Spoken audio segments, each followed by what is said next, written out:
ছাত্র জনতা গণঅভ্যুত্থানের সময় নির্বাচন কমিশনের 5টি গাড়ি পোড়ানো হয়েছে। সেই সঙ্গে নির্বাচন ভবনে হামলার উড়ো খবর এসেছিল।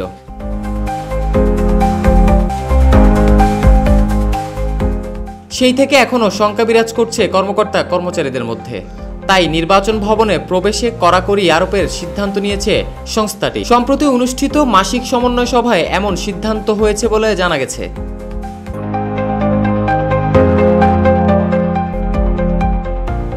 এতে কর্মকর্তারা বলছেন, নির্বাচন ভবনের জরুরি বহির্গমন যাতায়াতের পথ সুগম রাখতে হবে। এছাড়া যথাযথভাবে এন্ট্রি ব্যতীত কোনো ভিজিটর যাতে নির্বাচন ভবনে প্রবেশ করতে না পারে সে বিষয়টিও নিশ্চিত করা প্রয়োজন।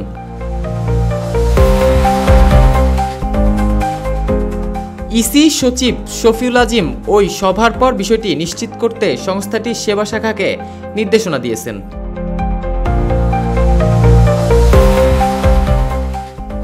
এদিকে সভায় আরও বেশ কিছু বিষয় নিয়ে আলোচনা হয়েছে।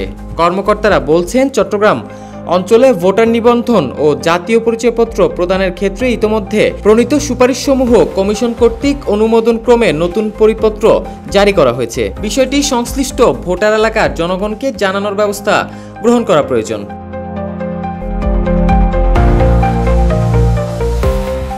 এনআইডি সেবা যেন দালাল চক্র মুক্ত হয় এবং মানুষ যাতে সঠিক সেবা পায় সেই ব্যবস্থা গ্রহণ করা প্রয়োজন। জেলা এবং উপজেলা পর্যায়ে অন্যান্য দপ্তরের কর্মকর্তাদের সঙ্গে যোগাযোগ ও সমন্বয় রাখা সহ জনপ্রতিনিধি ও সাংবাদিকদের সঙ্গে ভালো সম্পর্ক বজায় রেখে নির্বাচন কমিশনের কার্যক্রম সম্পর্কে সকলকে অবহিত করা প্রয়োজন। Desk report, media express.